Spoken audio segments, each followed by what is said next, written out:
এই বৃষ্টি কমবার নয় রিমি, এক সপ্তাহের বৃষ্টিতে ফসলগুলো সব ডুবে যে একাকার। এই বৃষ্টির পানিতে ঘরে আর থাকা যায় না। আর কত জোড়াতালি দেব বলো গো? ও মা, মা, আমার গায়ে পানি পড়ছে তো। সরে গিয়ে অন্য জায়গায় বস। বাবা, ও বাবা, আমাদের ঘরটা কবে ঠিক করবে? এ বছরে আর পারবো না রে মা, এখন ঘর মেরামত করার মতো টাকাই আমার হাতে নেই। তোমার ভাইয়ের তো অনেক টাকা, তোমার ভাইয়ের থেকে কিছু টাকা ধার নিলেই তো পারো। ভাইয়ের থেকে টাকা নিতে বলছো, কিন্তু সময় মতো যদি ভাইয়ের টাকা পরিশোধ না করতে পারে, দেখো ভাই আমাদের ভিটে বাড়ি ছাড়া করবে। নিজের ভাই কখনো তোমাকে ভিটে বাড়ি ছাড়া করবে না। একবার টাকা চেয়েই তো দেখো। তারপর সেখান থেকে রাজু উঠে যায় আর তার ভাইয়ের বাড়িতে যায়।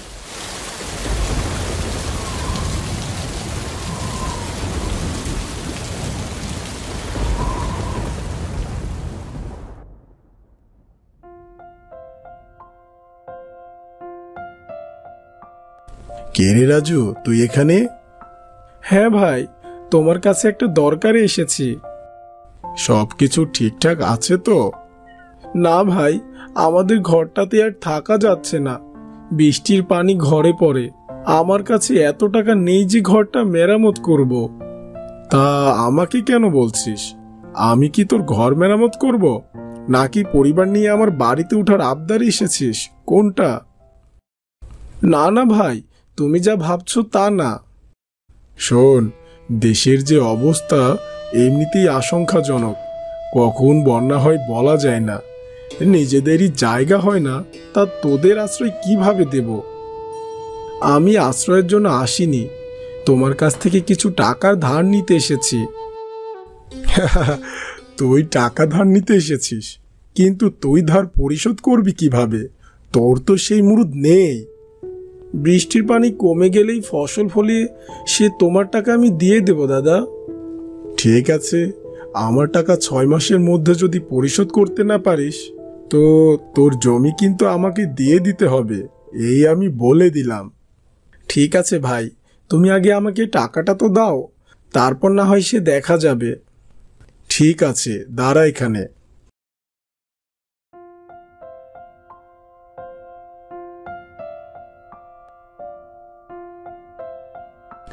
এই নে টাকা, সময় মতো ফিরিয়ে দিস কিন্তু, না হলে তো জানিসই কি কথা দিয়ে গেলি। তারপর রাজু রামুর কাছ থেকে টাকা নিয়ে বাড়িতে যায়।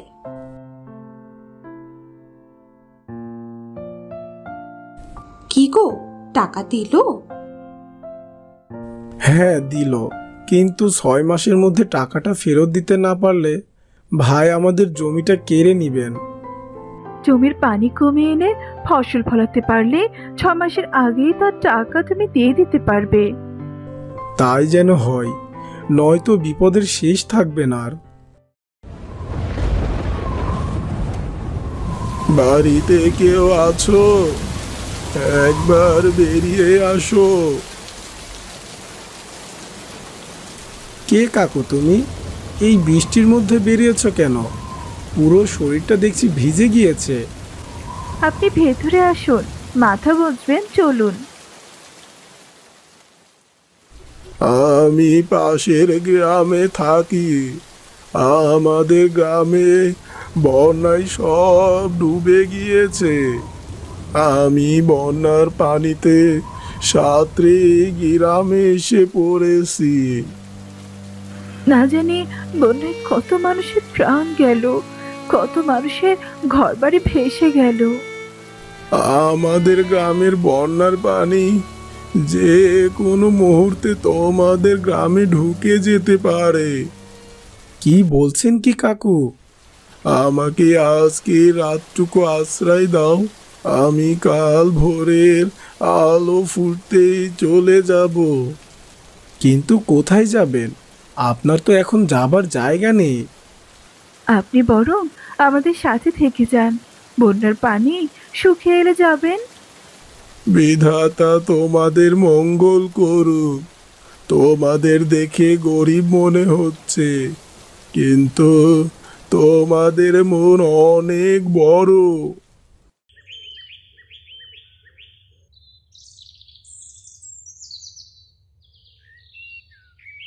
পরের দিন সকালে রাজু ভাবতে থাকে তার ঘর সে কিভাবে ঠিক করবে।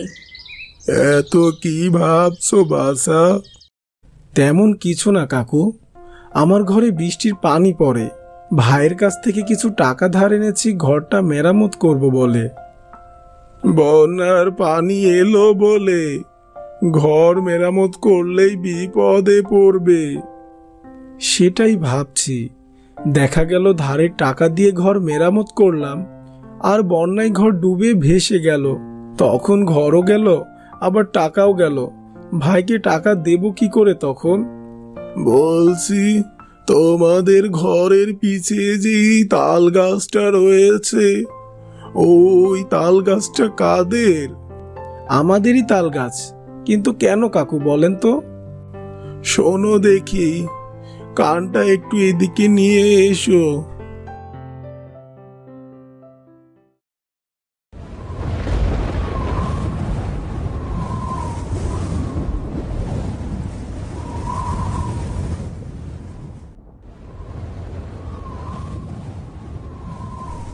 রাজু ভাইজি, তাল পাতা দিয়ে কি করবে?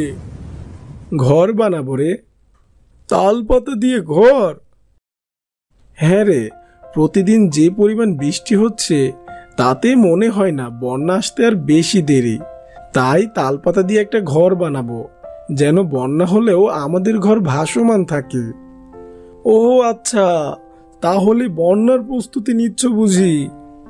হ্যাঁ ভাই, যে বৃষ্টি, তার উপর একবার বন্যার পানি আসতে শুরু করলে তখন ঘর বানানোর সময়ই পাবো না। হ্যাঁ, তা ঠিক, তখন তো জীবন নিয়ে পালানোরই সময় পাওয়া যাবে না। থাকো গো ভাই, আমি আসি। ঠিক আছে ভাই, যাও। তারপর রাজু তালপাতাগুলো একসাথে বেঁধে বাড়ির উদ্দেশ্যে রওনা দেয়।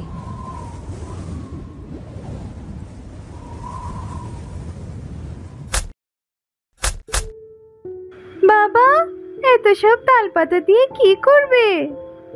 ঘর বানাবো রে মা। ঘর? হ্যাঁ রে মা, ঘর। তুই এখন ঘরে যা মা, আমাকে আবার কিছু কলা গাছ কেটে আনতে হবে।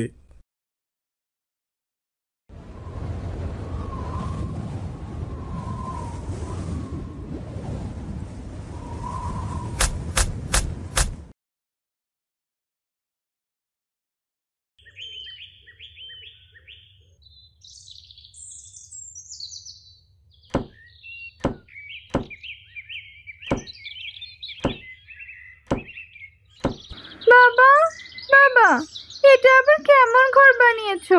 আমার মোটেও পছন্দ হয়নি। এই ঘরটা আমাদের কদিন পর উপকার দেবে রে মা। বাহ, বন্যার জন্য ঘরটা কিন্তু মন্দ হয়নি। তোমার এই ঘর দেখে আমার মাথায় একটা বুদ্ধি এসেছে গো। কি বুদ্ধি শুনি?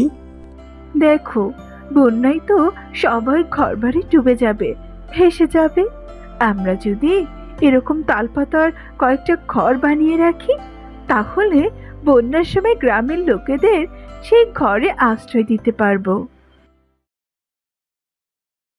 আমি তো সেভাবে ভেবেই দেখিনি, কিন্তু আমাদের তো আর তাল গাছ নেই, আমি কিভাবে এতগুলো ঘর বানাবো? কিভাবে আবার?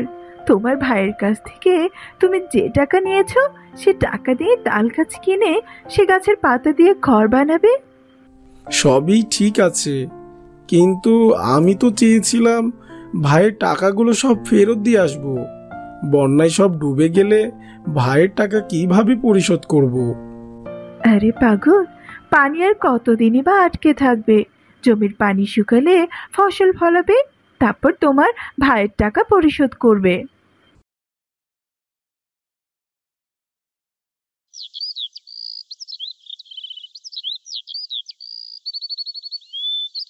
তারপর রাজু অনেকগুলো তালপাতার ঘর বানিয়ে রাখে। তা দেখে তার ভাই, বলি, তোর কি মাথা ঠিক আছে নাকি পুরোপুরি গেল রে? কিছুই তো বুঝলাম না। তা তুমি বুঝবে না ভাই। তা এতগুলো ঘর বানিয়েছিস কি জন্য? প্রত্যেকটা ঘরে কি 1 ঘন্টা করে থেকে শোধ দিবে নাকি? প্রত্যেকটা ঘরে থাকতে যাব কি জন্য? আমি তো বন্যার সময়ে ঘরগুলো দিয়ে গ্রামের সকলকে সাহায্য করব বলেই আগে থেকেই বানিয়ে রাখলাম। কোথায় তুই বন্যা পেলি? আমি তো কোথাও বন্যা দেখছি না রে। এবার বোধহয় মাথাটা গেছে তোর। সময় হলেই সবই দেখতে পাবে। এই রাজুটা পুরোপুরি গেছে। বলি, আমার টাকার কথা মনে আছে তো? অবশ্যই, আমি সময় হলে তোমার টাকা ঠিকই পরিশোধ করব। রামু সেখান থেকে চলে যায়। কিছুক্ষণ পরে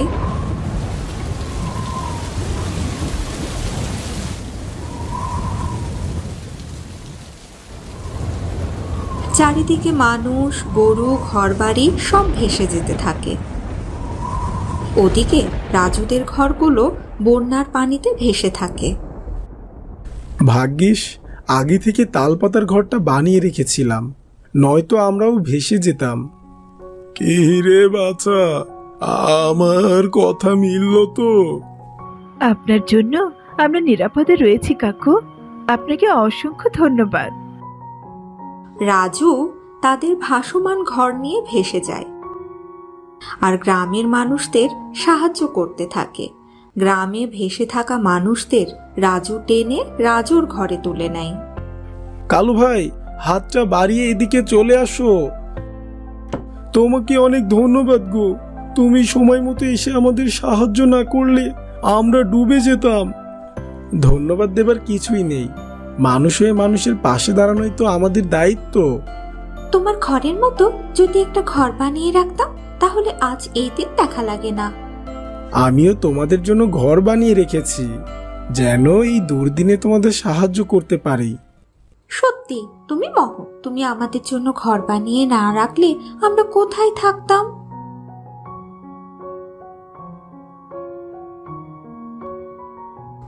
তারপর রাজু তার তালপাতার ভাসমান একটা ঘরে কালুদের থাকতে দিয়ে দেয়। তারপর সে তার ভাই রামুর কাছে যায়।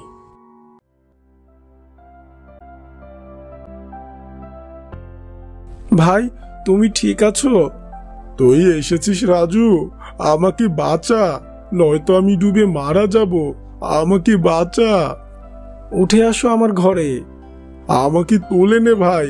আমি তোর সাথে অনেক অন্যায় করেছি ভাই। আমার ঋণের টাকা তোকে পরিশোধ করতে হবে না রাজু। তুই আমাকে আগে বাঁচিয়ে নে তো ভাই। তুই না এলে যে আমার কি হতো? আমি তো বেঁচে থাকার আশাই ছেড়ে দিয়েছিলাম। আমি থাকতে তোমার চিন্তা কিসের ভাই? আমি তো বন্যা আসার আগেই তালপাতার এই ভাসমান ঘর বানিয়ে রেখেছি। হ্যাঁ ভাই রাজু, আমি তোর তালপাতার ভাসমান ঘর বানাতে দেখিয়ে অনেক হাসি ঠাট্টা করেছিলাম। আমাকে মাফ করে দে ভাই। কি যে বলো না ভাই, তুমি আমার বড় ভাই। বাবা মার পরে তুমি তো আমার বাবা মা। আজ তো আমার মনে হচ্ছিল আমি বাবা মার কাছে চলে যাব এখনই। এসব কথা বলো না ভাই। বন্যাতে তোর ভাবি পানিতে ভেসে গিয়েছে রে। ওকেও খুঁজে বের করে উদ্ধার করতে হবে। কি, তাড়াতাড়ি চলো। তারপর রাজু ও রামু তাদের তালপাতার ভাসমান ঘর করে ভাসতে ভাসতে রামুর বউতে খুঁজতে থাকে।